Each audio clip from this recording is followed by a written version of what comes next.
ഹരേ കൃഷ്ണ. ഓം നമോ ഭഗവതേ വാസുദേവായ. എല്ലാവർക്കും നമസ്കാരം. മാസ് മിഷൻ ചാനലിലേക്ക് സ്വാഗതം. ഇന്ന് ഏപ്രിൽ 30 നരസിംഹ ജയന്തിയാണ്. വൈശാഖ മാസത്തിലെ ശുക്ലപക്ഷ ചതുർദശി ദിനം. ഈ ദിവ്യദിനത്തിൽ നരസിംഹമൂർത്തി ക്ഷേത്രങ്ങളിലും മഹാവിഷ്ണു ക്ഷേത്രങ്ങളിലും ഭക്തിസാന്ദ്രമായ ചടങ്ങുകളും പൂജകളും നടന്നു വരുന്നു. ഭക്തജനങ്ങൾ ഈ ദിനത്തെ ഏറെ ഭക്തിപൂർവ്വം ആചരിക്കുന്നതാണ്. കൃതയുഗത്തിൽ ഭഗവാൻ വിഷ്ണു ധർമ്മസംരക്ഷണത്തിനായി നിരവധി അവതാരങ്ങൾ സ്വീകരിച്ചു. അവയിൽ അത്യന്തം അതുല്യവും ശക്തിയേറിയതുമായ അവതാരമാണ് നരസിംഹാവതാരം. ഭക്തനായ പ്രഹ്ലാദനെ രക്ഷിക്കാനും അഹങ്കാരിയായ അസുര രാജാവായ ഹിരണ്യകശിപുവിനെ നിഗ്രഹിക്കാനുമാണ് ഭഗവാൻ മഹാവിഷ്ണു ഈ രൂപത്തിൽ അവതരിപ്പിച്ചത്. സിംഹത്തിൻ്റെ മുഖവും മനുഷ്യൻ്റെ ശരീരവുമുള്ള ഈ അവതാരം ദൈവത്തിൻ്റെ അത്ഭുതപരമായ ശക്തിയുടെയും നീതിയുടെയും പ്രതീകമാണ്. ഹിരണ്യകശിപു തൻ്റെ സഹോദരനായ ഹിരണ്യാക്ഷൻ്റെ വധത്തിന് ശേഷം അത്യന്തം ക്രോധത്തോടെ ബ്രഹ്മാവിനെ തപസ് ചെയ്തു. തൻ്റെ മരണത്തെ ഒഴിവാക്കാനുള്ള അത്യന്തം വിചിത്രമായ വരങ്ങൾ നേടി. മനുഷ്യനോ മൃഗമോ തന്നെ കൊല്ലരുത്, ആയുധങ്ങൾ കൊണ്ട് കൊല്ലരുത്, രാവോ പകലോ അല്ലാത്ത സമയത്ത് മാത്രം മരണം സംഭവിക്കരുത്, ഭൂമിയിലോ ആകാശത്തിലോ പാതാളത്തിലോ അല്ലാത്ത സ്ഥലത്ത് മാത്രമേ കൊല്ലപ്പെടാവൂ എന്നിങ്ങനെയായിരുന്നു വരങ്ങൾ. എന്നാൽ വിധി വ്യത്യസ്തമായിരുന്നു. ഹിരണ്യകശിപുവിന് ജനിച്ചത് പരമവിഷ്ണു ഭക്തനായ പ്രഹ്ലാദനായിരുന്നു. തൻ്റെ മകനായ പ്രഹ്ലാദനെ വിഷ്ണുഭക്തിയിൽ നിന്ന് പിന്തിരിപ്പിക്കാൻ ഹിരണ്യകശിപു പലവിധ ശ്രമങ്ങൾ നടത്തിയെങ്കിലും അവയെല്ലാം പരാജയപ്പെട്ടു. അവസാനമായി പ്രഹ്ലാദനെ നശിപ്പിക്കാൻ നിരവധി മാർഗങ്ങൾ സ്വീകരിച്ചിട്ടും ദൈവാനുഗ്രഹം കൊണ്ട് പ്രഹ്ലാദൻ രക്ഷപ്പെട്ടു.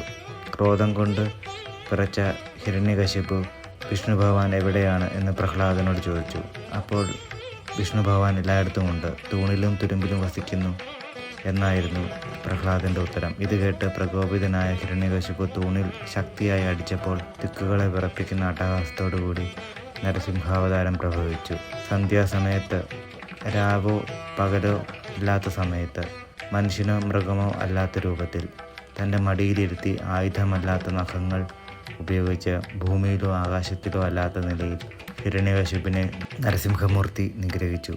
ഇതിലൂടെ ദൈവനീതിയും സത്യത്തിൻ്റെ വിജയവും ലോകത്തറിഞ്ഞു.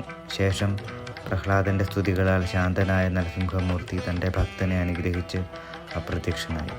ഈ കഥ ഭക്തിയുടെ മഹിമയും ദൈവത്തിൻ്റെ കരുണയും വ്യക്തമാക്കുന്നു.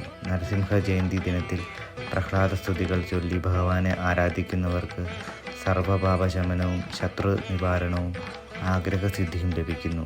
ജീവിതത്തിലെ പ്രതിബന്ധങ്ങൾ മാറാനും ശത്രുവ്യാധികളിൽ നിന്ന് മോചനം നേടുവാനും ഈ ദിനത്തിൽ നരസിംഹ പൂജ നടത്തുന്നത് ഏറെ ഫലപ്രദമാണ്. ഈ ദിവ്യദിനത്തിൽ ഭക്തിയോടെയും ആത്മാർത്ഥതയോടെയും നരസിംഹദേവനെ ആരാധിക്കുക.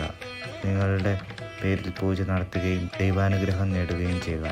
നരസിംഹ മന്ത്രമായ ഉഗ്രം വീരം മഹാവിഷ്ണു ജ്വലന്തം സർവതോമുഖം നൃസിംഹം ഭീഷണം ഭദ്രം മൃത്യുകൃത്യം നമാമ്യഹം എന്ന ഈ മഹാമന്ത്രം ഭഗവാൻ ശ്രീ പരമേശ്വരൻ നിർമ്മിച്ചതായി വിശ്വസിക്കുന്നു. ഈ മന്ത്രം പ്രഭാതത്തിൽ 108 തവണയോ അല്ലെങ്കിൽ സന്ധ്യാസമയത്തോ ജപിക്കുന്നത് അത്യന്തം ശ്രേയസ്കരമാണ്. ഇത് ഭയം നീക്കുകയും ആത്മശക്തി വർദ്ധിപ്പിക്കുകയും ജീവിതത്തിൽ സമാധാനം നൽകുകയും ചെയ്യുന്നു.